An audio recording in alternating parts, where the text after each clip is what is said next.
that it will be a press conference. You can't just come in and read statements and go. What are you afraid of? What is the army afraid of? Why are they running away like this?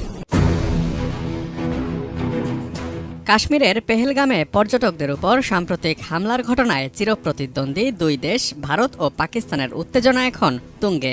ঘটনার পর তাৎক্ষণিক প্রতিক্রিয়ায় জরুরি বৈঠক ডেকে একগুচ্ছ পাল্টাপাল্টি কূটনৈতিক ব্যবস্থা গ্রহণ করে ভারত ও পাকিস্তান, যার মধ্যে রয়েছে দুটি গুরুত্বপূর্ণ চুক্তি বাতিল, সীমান্ত ও আকাশসীমা ব্যবহারে নিষেধাজ্ঞা, নাগরিকদের ভিসা বাতিল করে নিজ দেশে ফেরত পাঠানো সহ আরও বেশ কিছু সিদ্ধান্ত।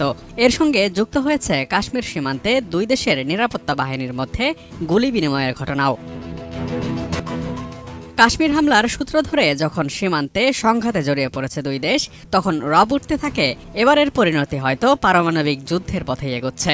এরই মধ্যে সামাজিক যোগাযোগ মাধ্যম ফেসবুক ও এক্সে ভাইরাল হয় একটি ভিডিও, যেখানে দেখা যায় ভারতের সামরিক উচ্চপদস্থ কর্মকর্তারা একটি বৈঠক থেকে বের হয়ে যাচ্ছেন।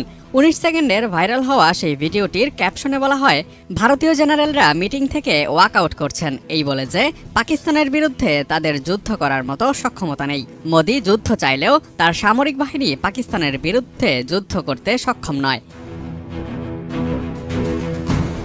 ভিডিওটিতে একজন বেসামরিক লোককে আর্মির উদ্দেশ্যে বলতে শোনা যায়, আর্মির কিসের এত ভয়, কেন তারা এভাবে পালিয়ে যাচ্ছে, এটি আমাদের জন্য লজ্জা। ভাইরাল হওয়া ভিডিওতে একজন উচ্চপদস্থ পুলিশ কর্মকর্তাকেও দেখা যায়।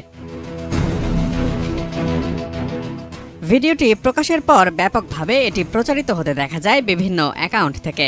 এমনকি পাকিস্তানের সাবেক প্রধানমন্ত্রী শহীদ Khakan আব্বাসির verified x fan page থেকেও ভিডিওটি প্রকাশ করা হয়।